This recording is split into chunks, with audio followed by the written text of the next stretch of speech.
Friends, आज की कहानी है दर्द से मोहब्बत तक का सफर, भाग 7। पिछले भाग में आपने पढ़ा, गौरी ने शिव के हाथ से एक झटके से अपना हाथ छुड़ा लिया। शिव चीखते हुए अपने कपड़ों की मिट्टी साफ कर रहा था। गौरी ने देखा कि उसके सर से थोड़ा सा खून बह रहा था। अब आके आपके सर से खून बह रहा है, गौरी ने सहमे हुए अटकते हुए कहा। शिव ने हाथ लगाकर देखा। ओ, आपके पास कोई रुमाल है क्या? नहीं।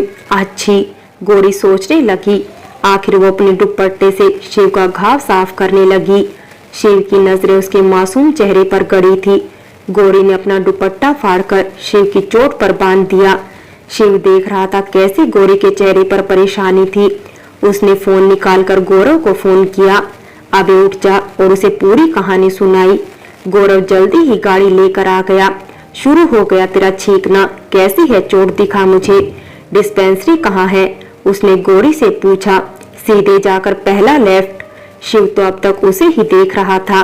थैंक्स, शिव ने कहा, लेकिन वो बस नजर झुकाकर खड़ी रही। गौरव शिव को लेकर चल दिया। गौरी वहां से जाने लगी, तभी उसे वहां शिव का पर्स गिरा दिखा। वे बहुत दूर तक निकल गए थे तो आवाज देना व्यर्थ था। गौरी पर्स अपने साथ उठा लाई। घर पहुंचकर उसने दूध रखा और सीधे डिस्पेंसरी की तरफ भागी, मगर वो वहां से भी जा चुके थे। गौरी ने पूछा तो पता चला कि गेस्ट हाउस गए हैं। यार, मेरा पर्स गिर गया कहीं पर, शिव ने परेशान होते हुए कहा।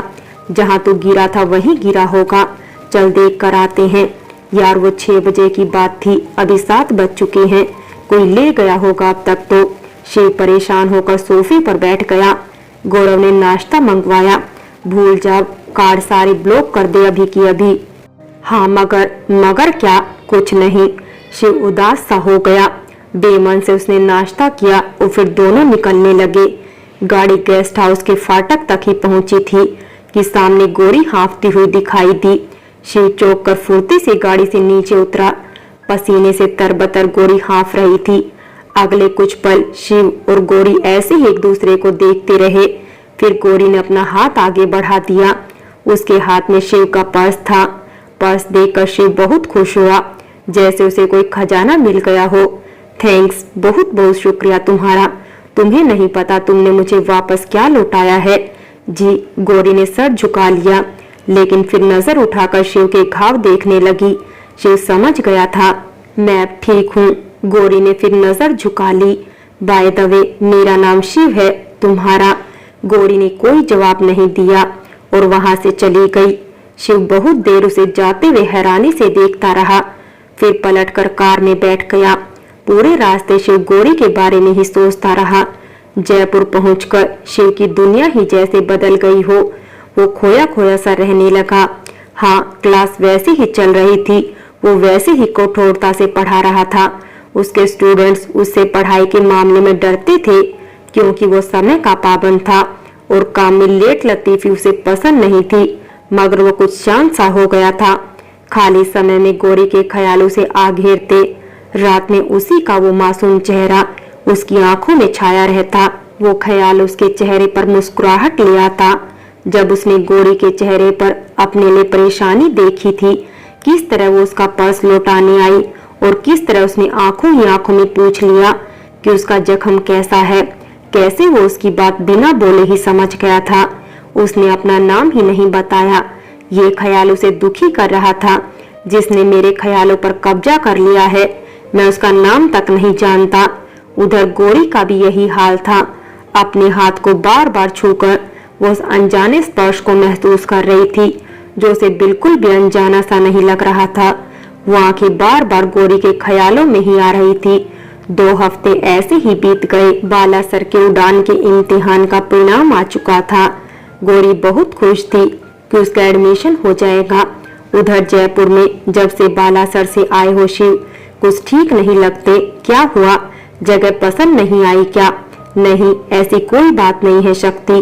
कुछ तो बात जरूर है। मैं बहुत दिनों से नोटिस कर रहा हूँ। शायद तुम वहाँ से चोट खा कर आए हो, इसीलिए तुम्हारा मन नहीं लग रहा। ऐसा करते हैं, मैं किसी और को भेजने की कोशिश करता हूँ वहाँ पर। अरे नहीं, अचानक शिव कुर्सी से उठा और कहने लगा, मैं जाऊंगा ना, जाऊंगा, मुझे जाना है वहाँ पर। सभी हैरान थे शिव को इस तरह उतावला देखकर। शक्ति मुस्कुराने लगा। कविता और संचिता भी हैरान होकर एक दूसरे को देखने लगी। वैसे इस बार तुम्हारे जाने की एक स्ट्रॉन्ग वजह है, शक्ति ने हंसते हुए कहा। क्या? शिव ने ऐसे देखा जैसे उसकी चोरी पकड़ी गई हो। पूरे बालासर में कुल 85 स्टूडेंट्स ने इम्तिहान दिया था उड़ान के एडमिशन के लिए, जिसमें से केवल 20 लोग पास हुए हैं। तो मतलब हमें तो पता ही है कि उड़ान के पेपर में पास होना कितना मुश्किल है। हाँ, लेकिन इतने सालों में पहली बार किसी गांव के स्टूडेंट के उड़ान के एडमिशन टेस्ट में 100% नंबर आए हैं। क्या बात कर रहा है? शिव सुनकर बहुत हैरान हो गया। बाकी लोग भी चौंक गए। साधारणतः पढ़ाई के अभाव में गांव में स्टूडेंट्स के कभी 100% अंक नहीं आते थे। क्या नाम है लड़के का? शिव ने पूछा। यही तो एक्साइटमेंट की बात है कि वो लड़का नहीं लड़की है, और पूरे 20 विद्यार्थियों में वो अकेली लड़की है, शक्ति ने बताया। वाव, नाम क्या है उसका? गौरी। इंटरेस्टिंग। और शिव उस टेस्ट पेपर को देखकर सोचता ही रहा। 2 हफ्ते बाद उड़ान की टीम बालासर पहुंच गई। गौरी, कविता और शिव यूं तो सारी व्यवस्था देख रहा था। क्लासेस, प्रोजेक्टर, उड़ान के नोट्स जो स्टूडेंट्स को फ्री दिए जाते थे आदि। शिव ने लिस्ट में गौरी का नाम देखा था, मगर उसकी आंखें उसे ढूंढ रही थी जिसने पिछली बार उसकी मदद की थी। अगले 1 हफ्ते बाद क्लासेस शुरू होनी थी। शिव बेचैन हो रहा था।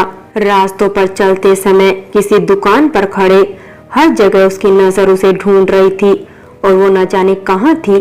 क्या बात है शिव? कुछ नहीं, रोज वो जॉगिंग के लिए निकलता और रोज उस जगह रुककर सोचता काश वो दिख जाए, मगर ऐसा नहीं हुआ।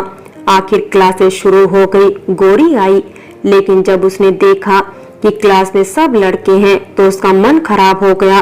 वो वहीं बाहर ही खड़ी हो गई। शिव आया तो उसे देखता ही रह गया। तुम यहाँ कैसे? मैं तुम्हें कब से ढूंढ रहा हूँ, शिव अधीर सा होकर कहता जा रहा था, और गौरी अचंभित से उसे देखे जा रही थी। आपकी चोट कैसी है अब? उसने संकोच से धीरे से पूछा। अब मैं बिल्कुल ठीक हूँ, मैं यहाँ क्लास लेने आया हूँ, तुम कहीं मत जाना, मुझे तुमसे बात करनी है।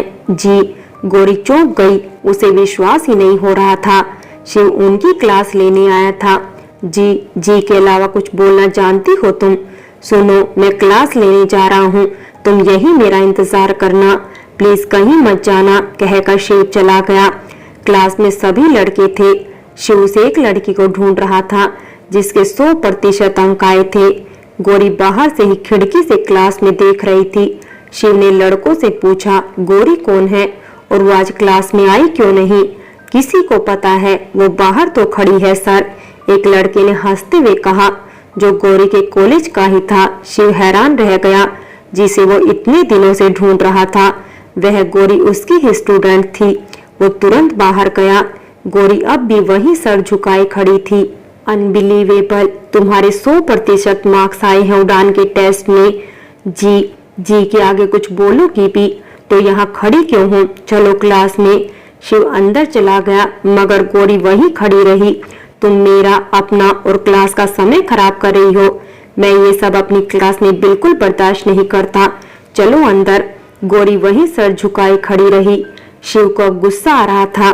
ठीक है, यहाँ से जाओ, वरना मेरा और क्लास का ध्यान बार बार तुम पर जाएगा, कहकर शिव अंदर चला गया।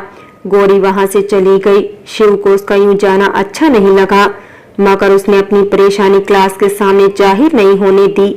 उसने सबको पढ़ाई शुरू करने के कई नियम बताए और समझाया कि कितनी लगन और मेहनत की आवश्यकता है। IAS की तैयारी में करीब 1.5 घंटे तक क्लास चली। फिर कविता की क्लास थी। शिव चला गया। उसने इधर उधर देखा, मगर गौरी कहीं नहीं दिखी। उसका मन खराब सा हो गया और अगले 2 दिनों तक यही चलता रहा। गौरी आती और क्लास के बाहर खड़ी रहती। शिव अंदर आने को कहता, मगर वो नहीं आती। फिर शिव उसे वहां से जाने के लिए कहता और वो चुपचाप चली जाती। शिव का गुस्सा बढ़ रहा था। आखिर तीसरे दिन उसने गौरी को जब फिर बाहर देखा तो उस पर फट पड़ा। क्या समझती हो तुम अपने आप को? इस इम्तिहान को क्या मजाक समझ रखा है तुमने? हम सभी को क्या बेवकूफ समझा है जो हम इतनी दूर से तुम्हें पढ़ाने आए हैं? आईएएस का इम्तिहान देश का सबसे बड़ा और सबसे कठिन इम्तिहान होता है। जानती हो कि नहीं, ये खेल चला रखा है तुमने। जब तुम्हें क्लास में आना ही नहीं तो फॉर्म क्यों भरा तुमने, उड़ान का टेस्ट क्यों दिया तुमने, और अब अगर तुम नहीं आना चाहती तो यहाँ भी आने की जरूरत नहीं है, समझी। गौरी सर झुकाए सुनती रही। उसकी आंखों में आंसू आ गए। शिव परेशान हो उठा। गौरी वहां से भागकर चली गई। गौरव और कविता आए तो शिव ने उन्हें सारी बात बताई। गांव के लोग हैं शिव, इस तरह डांटना नहीं चाहिए था तुम्हें। पता नहीं कल को पंचायत ना बुला लाएं, गौरव ने कहा तो कविता ने उसे टोका। कैसी बातें कर रहे हो तुम, शिव सही कह रहा है, उसकी वजह से क्लास डिस्टर्ब होती है ना। और तीनों चले गए।